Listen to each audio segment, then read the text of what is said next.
अस्सलाम वालेकुम। नवाया सलोच में आपका खैर मकदम है। मैं हूं शकील अहमद सल्फी। हिंदुस्तान की बुनियाद तनव्वुर और जमहूरी अक़दार यानी डाइवर्सिटी और डेमोक्रेटिक वैल्यूज पे रखी गई और यही उसकी पहचान और शनाख्त थी। लेकिन अब इसकी पहचान नफरत में बदलने लगी और नफरत सिर्फ गलियों और कूचों तक महदूद नहीं रही। ये वजीरों की जबान पे है, ये रहनुमाओं के स्टेज पे है, ये सरकारी बयानों और इक़्तिदार के ऐवानों में है। यही वजह है कि उसके अमली नतायज और अमली नमूने आपको हर जगह देखने को मिल जाते हैं। अमेरिका में कायम इदारे इंडिया हेट लैब की तहकीक के मुताबिक हिंदुस्तान में 2025 में मुसलमानों के खिलाफ नफरत में बेतहाशा इजाफा हुआ है। ये अदारा हिंदुस्तान में अक़लियतों के खिलाफ होने वाले दिए जाने वाले बयानात और इश्तियाल अंगेज तकरीरों को की मॉनिटरिंग करता है, उस पर रिसर्च करता है और उसको मुनज़्ज़म तौर पर दस्तावेजी शक्ल देता है।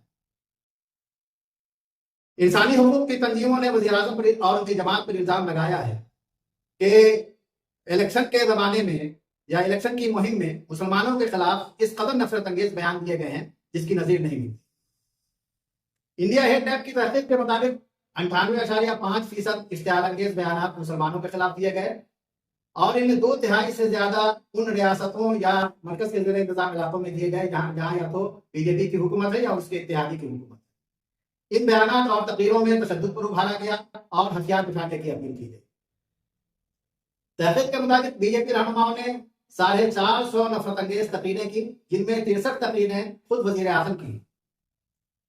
इसमें सरफहरिस्त उत्तराखंड के चीफ मिनिस्टर पुष्कर सिंह धामी हैं, फिर अमित शाह, योगी आदित्यनाथ, नीतीश राणे, हेमंत बिस्वा शर्मा वगैरह इस दौर में सबसे आगे हैं। अभी हाल में हेमंत बिस्वा शर्मा ने जो बयान दिया है वो आप तमाम लोगों ने सुना होगा। ये शख्स एक स्टेट का चीफ मिनिस्टर रहते हुए, एक कानूनी ओहदे पर रहते हुए ये कहता है कि मुसलमानों को हरासा करना, मुसलमानों को परेशान करना उसका मकसद है। वो कहता है कि ईसाइयत में 4 से 5 लाख मुसलमानों के नाम काट दिए जाएंगे। वो लोगों से कहता है कि मुसलमानों को तंग करो, अगर कोई रिक्शे वाला 5 रुपया मांगता है तो उसको 4 ही रुपया। अब अंदाजा कर सकते हैं कि क्या ये बयान किसी स्टेट के हुक्मरान का हो सकता है। लेकिन सच्ची बात यह है कि उसने डंके की चोट ये बयान दिया और उसके खिलाफ कोई कार्रवाई। सच्ची बात यह है कि उसने डंके की चोट ये बयान दिया और उसके खिलाफ कोई कार्रवाई नहीं। अदलिया भी खामोश है और दूसरे लोग भी खामोश। अच्छा, ऐसा नहीं कि अदालत ने इस तरह के बयान की नोटिस कभी नहीं दी। 2022-23 में इसने 23 स्टेट्स और यूनियन टेरिटरीज को यह हिदायत दी थी कि ऐसी तकरीरों के खिलाफ मुकदमे दर्ज किए जाएं, खास उनकी शिकायत की गई हो या नहीं की गई। उससे कबल भी दिल्ली, उत्तराखंड और यूपी के हुक्काम को कहा था कि ऐसे लोगों के खिलाफ सख्त कार्रवाई की जाए और अगर कार्रवाई नहीं की गई तो उसको अदालत की तौहीन या कंटेम्प्ट ऑफ कोर्ट समझा जाएगा। लेकिन हुआ ये कि उसमें कमी की बजाय, नफरत अंगेज बयान में, इश्तियाल अंगेजी में कमी की बजाय उसमें इजाफा होता है। सवाल यह है कि इन हालात में मुसलमान क्या करें? क्या वो मायूस होकर बैठ जाएं? क्या वो इश्तियाल का जवाब इश्तियाल से दें? क्या वो नफरत का जवाब नफरत से दें? ये बड़ा अहम सवाल है। मुसलमानों को इस सिलसिले में सबसे पहले रहनुमाई सीरत नबवी से लेनी चाहिए। आलाम मसाइल और इश्तिहाद के दौर में जो सुबह नबवी है, जो नबवी उसवा है, उससे मुसलमानों को सबक लेना चाहिए। मुसलमानों के अपने अंदर सब्र की ताकत पैदा करनी चाहिए, मुसलमानों को अपने अंदर हिकमत की ताकत पैदा करनी चाहिए और मुसलमानों को अपने अंदर बुलंद हौसले की पैदा करनी चाहिए। उनके पास अपना एक मजबूत अखलाकी निज़ाम है, उस अखलाकी निज़ाम को अपनी जिंदगी पर, अपने समाज पर नाफिज करना चाहिए। दूसरी बात यह है कि मुसलमानों को एक अच्छा शहरी होने का सबूत देना चाहिए। उनको ये साबित करना चाहिए कि वो एक जिम्मेदार शहरी है, वो जो शहरी कवानीन है उसकी पासदारी करते हैं। उनको ये बताना होगा कि मुसलमान दूसरों से मुख्तलिफ होते हैं।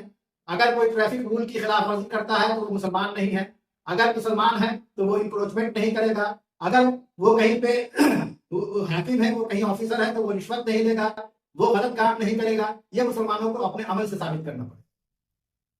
इसके अलावा जो अक्सरियती तबका है और उसमें जो समझदार लोग हैं, जो बाशऊर लोग हैं, उनको अपने साथ लेना होगा, इसलिए कि नफरत को कम करने में उनका सबसे बड़ा रोल।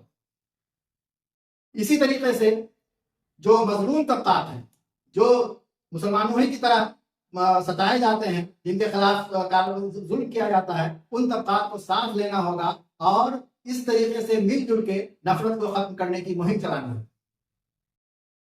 फिर यह है कि इसका कानूनी तौर पर भी इसके तदारुक की कोशिश करनी हो। इस तरीके के जो बयानात आते हैं, जो इश्तिहारगिरी की जाती है या जो वाकयात होते हैं, उनको दस्तावेजी शक्ल देनी होगी, उनका डॉक्यूमेंटेशन करना होगा और कानूनी चाराजोई करनी होगी। इसलिए कि बहरहाल आज भी आखिरी उम्मीद अदालत ही है। ये इकदाम करके मुसलमान नफरत को कम कर सकते हैं और बहरहाल मुसलमानों को ये तो बताना ही होगा कि वो दूसरी को कानून की पासदारी के मामले में या अखलाक के मामले में या किरदार के मामले में दूसरों से अलग है, दूसरों से बुलंद है। ये मायूस होने का वक्त नहीं है, ये किरदार की अजमत पेश करने का वक्त है और ये वो वक्त है जब मुसलमान अपने अखलाकी पैगाम से और अपने किरदार की अजमत से नफरत को कम कर सकते हैं। नफरत के मुकाबले में उम्मीद का चिराग बहरहाल जला कर रखना होगा, चाहे हालात जैसे भी हों। स्याह रात नहीं लेती नाम ढलने का, यही तो वक्त है सूरज तेरे निकलने का। अगर आप इस बात से मुत्तफिक हैं तो हमारी इस वीडियो को शेयर करें और हमारे चैनल नवाए सरोज को सब्सक्राइब कर लें। फिर मिलते हैं किसी दूसरे मौजू के साथ। शुक्रिया।